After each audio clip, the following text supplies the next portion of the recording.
Welcome to The Explainer. Today, we're going to peek inside the cockpit of the economy. We're going to break down the two powerful and sometimes clashing forces at the controls, monetary and fiscal policy. So you have to wonder, who is actually flying this thing? Well, it's not just one person. It's more like having two pilots in the cockpit. And here's the catch. Each has their own set of controls, their own idea of a destination, and they definitely don't always agree on the flight plan. So in one seat, you've got monetary policy. This is steered by the calculated, technocratic, and independent central bank. And in the other seat, that's fiscal policy, controlled by the political government. We're talking Congress and the administration. One is all about the numbers. The other is all about politics. Okay, so let's really get to know our two pilots, right? What are their ultimate goals? What are they trying to achieve? And what levers and dials can they actually pull to steer this massive economic machine?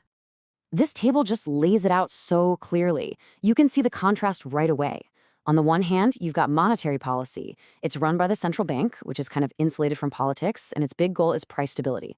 Its revenue source is interesting. It's seigniorage, which is basically the profit a bank makes just from creating money. Then, on the other side, you have fiscal policy. This is run by politicians, and their focus is much broader. Things like growth and social welfare, all funded by taxes and debt, which we're all pretty familiar with. Now, the central bank's mission is laser-focused. In the U.S., for example, the Federal Reserve has what's called a dual mandate given to them by Congress. It's simple, but incredibly hard to do. Keep employment as high as possible and keep prices stable. It's a constant technical balancing act. Fiscal policy, though, that's all about the power of the purse. And let's be honest, it's the messy, deeply political process of deciding who gets taxed, by how much, and where all that money goes. Is it for roads, for defense, for social programs? That's politics, plain and simple.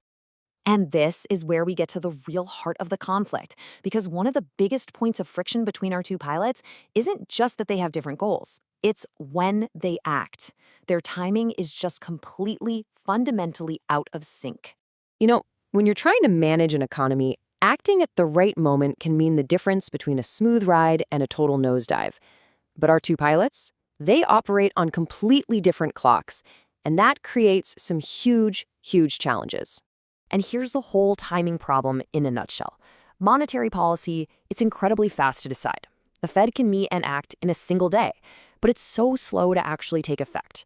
We might not really feel the impact for a year or more. Fiscal policy is the total opposite. It takes months, sometimes years, of political fighting to pass a big stimulus bill. But once that bill is passed and the checks go out, the economic impact is almost immediate. So what happens when you have these two pilots with their different speeds and different goals sitting in the same cockpit during a major crisis?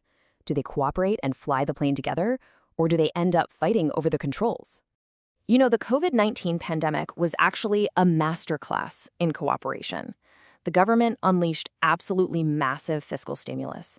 At the exact same time, the Federal Reserve slammed interest rates down to zero and started buying up tons of assets.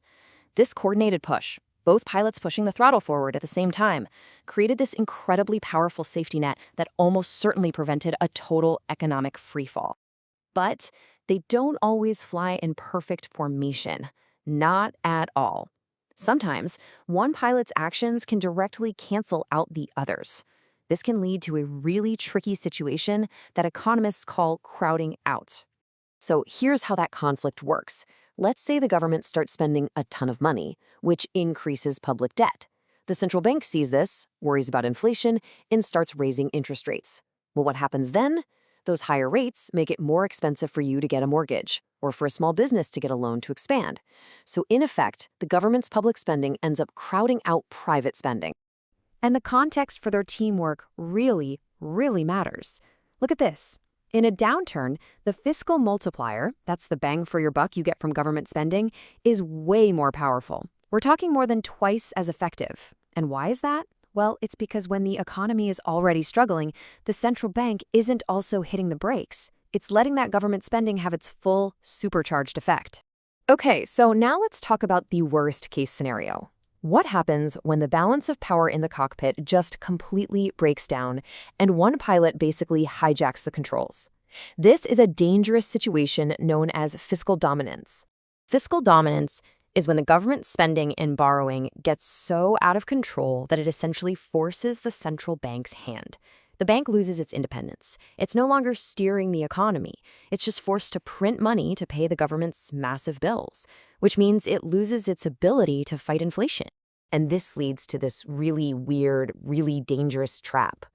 It was explained in a famous economics paper with a great title, Some Unpleasant Monetarist Arithmetic. The authors basically argued that if a government is on a totally unsustainable spending path, a central bank that tries to fight inflation today by raising interest rates might just be making things worse. Why?